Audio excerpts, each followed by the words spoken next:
आज हम सीखने वाले हैं प्रेजेंट टेंस, और ये पूरी सीरीज के अंदर हम प्रेजेंट टेंस के चारों पार्ट्स को कवर करेंगे। अगर किसी ने पास्ट टेंस के वीडियो नहीं देखे तो वो जाके देख लो, तभी आप सेंटेंसेस को रिलेट कर पाओगे। तो चलिए अब बहुत ही डिटेल में समझते हैं सिंपल प्रेजेंट टेंस को, जो हम हमारी डेली लाइफ में यूज करते हैं। सिंपल प्रेजेंट टेंस हम कब यूज करते हैं? जब हम हमारी डेली लाइफ की कोई बात बता रहे होते हैं। ठीक है, प्रेजेंट मतलब ये तो पता है आपको कि हम जो कर रहे होते हैं, प्रेजेंट यानी कि अभी। ठीक है, अभी वर्तमान में आप जो भी कुछ कर रहे होते हो उसको बोलते हैं हम प्रेजेंट टेंस। और उसमें भी सिंपल प्रेजेंट टेंस यानी कि 3 एक्टिविटी में हम यूज करते हैं। या तो आपकी कोई डेली हैबिट्स हो, जैसे कि रोज सुबह उठना, रोज ब्रश करना, रोज नहाना, रोज खाना, रोज पानी पीना, ये आपकी डेली एक्टिविटीज हुई जो आप रोज करते हो, तो वहां पे आप सिंपल प्रेजेंट टेंस यूज कर सकते हो। रिपीटेड एक्शन यानी कि जो काम आप बार बार करते हो, जैसे होमवर्क, तो वहां पे भी आप यूज कर सकते हो। प्लस जनरल ट्रुथ यानी कि जो यूनिवर्सल ट्रुथ है, जैसे कि सन रोज साइन होता है, मून रोज निकलता है, ये सारे जो यूनिवर्सल ट्रुथ्स है, इसके लिए भी हम सिंपल प्रेजेंट टेंस का ही यूज करते हैं। अब उसका मेन फॉर्मूला क्या है, यानी मैं सेंटेंस को फॉर्म कैसे करूँ? तो सबसे पहले आता है सब्जेक्ट, देन वर्ब का फर्स्ट फॉर्म एस या ईएस एंड देन ऑब्जेक्ट।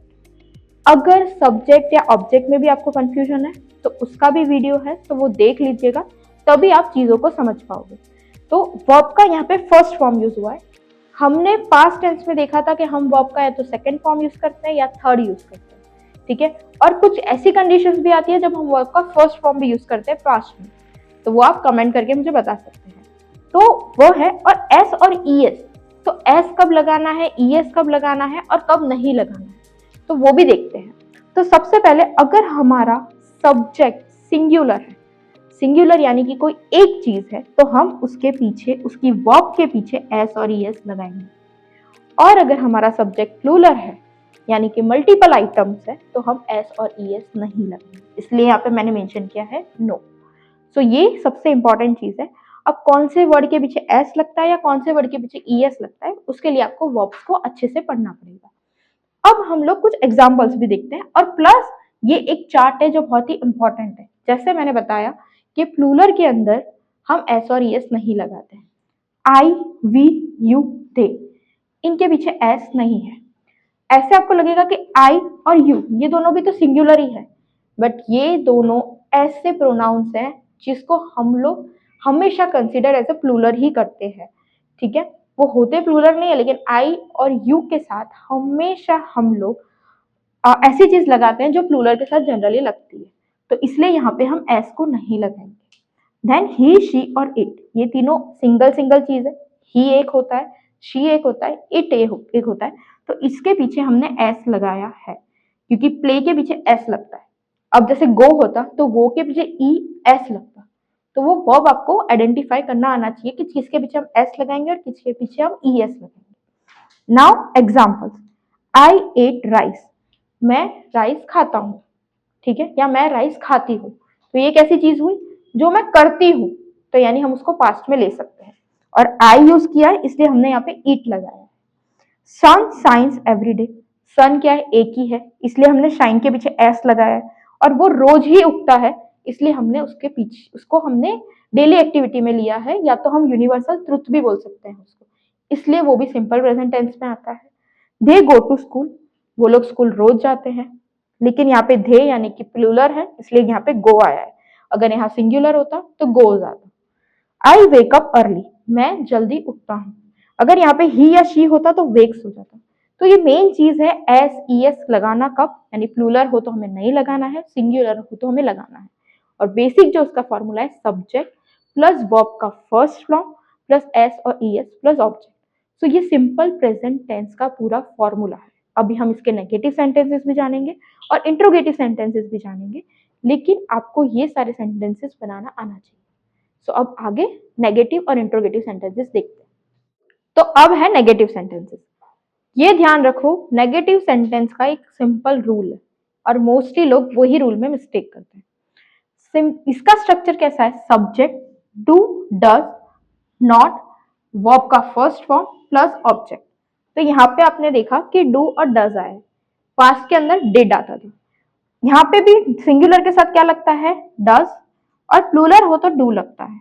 जैसे हम लोगों ने पीछे सिंपल प्रेजेंट टेंस में भी देखा कि सिंगुलर होता है तो हम एस या ईएस लगाते हैं वर्ब के साथ और प्लूरल में नहीं लगाते। सेम वे अगर हम लोग नॉट के सेंटेंसेस बना रहे हैं और चीज सिंगुलर है, हमारा सब्जेक्ट सिंगुलर है तो हम डज लगाएंगे, और अगर प्लूरल है तो डू लगाएंगे। अब जो मैं कॉमन मिस्टेक की बात कर रही हूँ वो क्या करते हैं लोग कि वो लोग सिंगुलर है, for example she go to market, ठीक है, तो शी गोज टू मार्केट आएगा। अगर अब मुझे नॉट लगाना है तो मैं क्या बोलूंगी, she does not go to market. भले शी है, सिंगुलर है, ठीक है, लेकिन अब उसके साथ डज लग रहा है, इसलिए हम जो एस और ईएस लगाते थे वो नहीं लगेगा। एग्जाम्पल के साथ आपको समझाती हूँ। पहले हमारे पास यहाँ सेंटेंस था I ate rice, I do not eat rice, ठीक है। डू क्यों लगाया है, क्योंकि हम लोग आई के साथ प्लूरल की ही चीजें लगाते हैं तो डू लगेगा। सन साइंस एवरीडे, यहाँ पे देखो आप, हमने यहाँ पे एस लगाया था क्योंकि हमारी चीज सिंगुलर है, हमारा सब्जेक्ट सिंगुलर है। सन डज नॉट शाइन, यहाँ पे हमने एस हटा दिया है, सिंगुलर है फिर भी हम एस हटा रहे हैं क्योंकि हम डज यूज कर रहे हैं। तो ये सबसे बड़ी मिस्टेक होती है जो हमें अवॉइड करनी है कि हम अगर नेगेटिव सेंटेंस बना रहे हैं तो हमारे वर्ब के साथ एस और ईएस तो नहीं ही आएगा।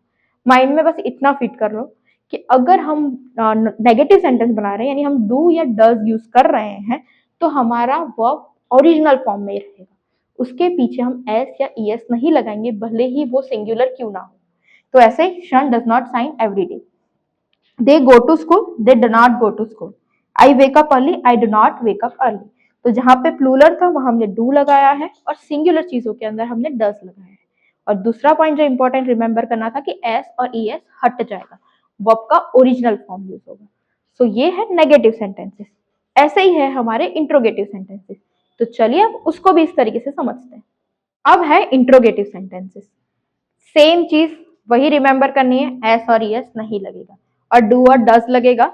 Do for plural, does for singular, same as negative sentence, बस यहाँ पे हमारा स्ट्रक्चर चेंज हो रहा है। यहाँ पे डू और डज आगे आ जाएगा बिकॉज वो है क्वेश्चन, इसलिए डू और डज आगे आ जाएगा। सब्जेक्ट वर्ब का फर्स्ट फॉर्म विदाउट एस और ईएस एंड ऑब्जेक्ट, और लास्ट में क्वेश्चन मार्क लगाना नहीं भूलना। सेम थिंग सिंगुलर के साथ डज, प्लूरल के साथ डू। एग्जाम्पल्स देख लेते हैं, इसी एग्जाम्पल्स को मैंने क्वेश्चन में कन्वर्ट किया है। Do I ate rice, does sun shine every day, do they go school, do I wake up early. तो यहाँ पे भी सेम ही चीज की है, बस हमने स्ट्रक्चर में चेंजेस किए हैं और नॉट हटा दिया है। तो पूरे सिंपल प्रेजेंट टेंस में हमें ये बात पता चलती है कि हम अगर हमारी कोई डेली हैबिट, कोई यूनिवर्सल ट्रुथ या कोई चीज हम रिपीट करते हैं, उसके लिए हम सिंपल प्रेजेंट टेंस यूज करते हैं। और मैं बोल रही हूँ कि करते हैं, यानी कि जो चीज हम रेगुलरली करते हैं, ऐसा नहीं कि जो मैंने करके छोड़ दी। जो चीज वर्तमान, प्रेजेंट, करंट में हो रही होती है उसमें हम सिंपल प्रेजेंट टेंस यूज करते हैं। अगर हम पॉजिटिव सेंटेंस बना रहे हैं तो एस और ईएस का ध्यान रखना है कि वो सिंगुलर के साथ लगेगा, प्लूरल के साथ नहीं लगेगा। और अगर हम नेगेटिव या तो इंट्रोगेटिव सेंटेंस बनाते हैं तो डू और डज का देखना पड़ता है। डू प्लूरल के साथ लगता है, सिंगुलर के साथ डज लगता है, और अगर नेगेटिव सेंटेंस है तो नॉट लगाएंगे, पॉजिटिव सेंटेंस है और इंट्रोगेटिव भी सेंटेंस है तो क्वेश्चन मार्क लगाएंगे। तो ये पूरी समरी थी और ये पूरी डिटेल थी सिंपल प्रेजेंट टेंस के बारे में। आप हमारे साथ जुड़े रहिए, हमें सब्सक्राइब कर दीजिए, लाइक कमेंट कीजिए और आपके आंसर्स कमेंट करना मत भूलना, आप जो एग्जाम्पल्स बनाओगे। और हम नेक्स्ट वीडियो में मिलेंगे प्रेजेंट कंटिन्यूस टेंस के साथ।